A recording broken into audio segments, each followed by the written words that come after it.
Assalamualaikum warahmatullahi wabarakatuh. Saya Afilia Dana Putri dari kelas 9A. Kerajaan Islam di Indonesia. A. Kerajaan Islam di Sumatera. Berikut akan dipaparkan tentang kerajaan-kerajaan Islam di Sumatera. 1. Kerajaan Samudra Pasai. Kerajaan Samudra Pasai adalah kerajaan Islam pertama yang ada di Pulau Sumatera.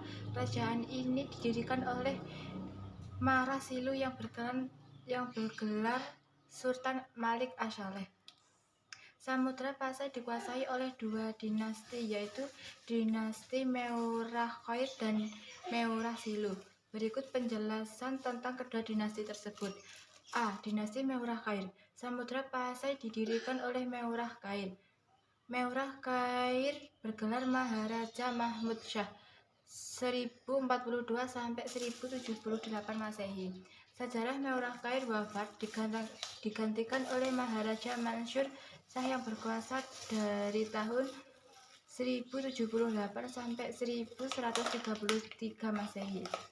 B. Dinasti Meurah-Silu. Pemerintah dinasti Meurah-Khair kemudian dilanjutkan oleh dinasti Meurah-Silu.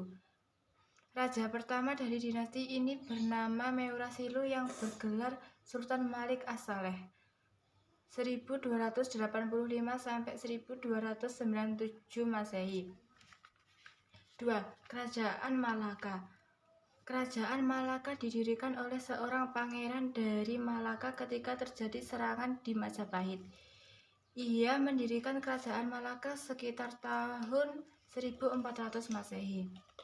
3. Kerajaan Aceh Darussalam. Kerajaan Aceh Darussalam berdiri pada tahun 1360 Masehi. Berikut beberapa raja penguasa kerajaan Aceh Darussalam. A. Alik Mughayat Shah. B. Sultan Salahuddin. C. Sultan Alauddin Riayat Shah Al-Khohar.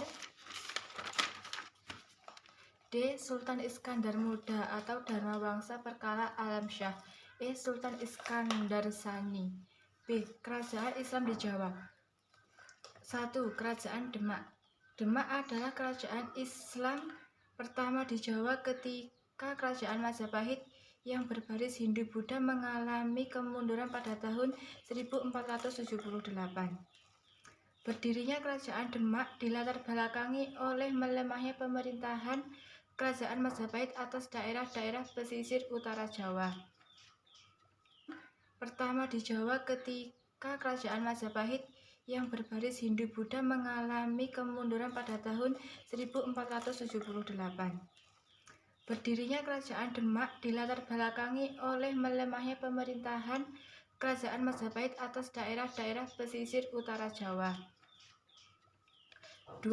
Kerajaan Pajang. Kerajaan Pajang berdiri setelah runtuhnya kerajaan Demak dan dianggap sebagai pewaris dan pelanjut yang resmi dari kerajaan Demak. Kerajaan Pajang didirikan pada tahun 1546 oleh Sultan Hadiwijaya. 3. Kerajaan Mataram. Kerajaan Mataram Islam berdiri pada tahun 1586 Masehi dengan raja pertamanya Sutawijaya yang bergelar Penembahan Senopati. Berikut beberapa keberhasilan yang diraih Sultan Agung dalam sebagai sektor. A. Sektor ekonomi. B. Sektor kebudayaan. C. Sektor seni sastra. D. Sektor arsitektur. 4. Kerajaan Cirebon. Cirebon merupakan daerah kekuasaannya. Pendiri kerajaan Cirebon adalah Sunan Gunung Jati Wali Songo yang menyebarkan Islam di Jawa Barat. 5. Kerajaan Banten. Semula Banten merupakan daerah kekuasaan kerajaan Pajajaran. Rajanya mengadakan hubungan dengan Portugis di Malaka untuk mengandung meluasnya kekuasaan Demak. C. Kerajaan Islam di Sulawesi. Pada awalnya, kerajaan Makassar merupakan dua kerajaan kembar, yaitu Gorontalo yang terletak di semenanjung barat daya Sulawesi Selatan. Setelah Sultan Alauddin wafat, penerusnya adalah Sultan Muhammad Said 1638 sampai 1653 Masehi. D. Kerajaan Islam di Maluku. Setelah Islam diterima oleh masyarakat Maluku, muncul 4 kerajaan Islam di Maluku yang disebut Maluku Kiaraha, Maluku 4 Raja, yaitu Kesultanan Ternate yang dipimpin Sultan Zainal Abidin 1486 sampai 1500, Kesultanan Tidore yang dipimpin oleh Sultan Mansur, Kesultanan Jailolo yang dipimpin oleh Sultan Sarajati, dan Kesultanan Bacan yang dipimpin oleh Sultan Kaicilbuko. Sekian dari saya, sudah cukup sampai di sini. Wassalamualaikum warahmatullahi wabarakatuh.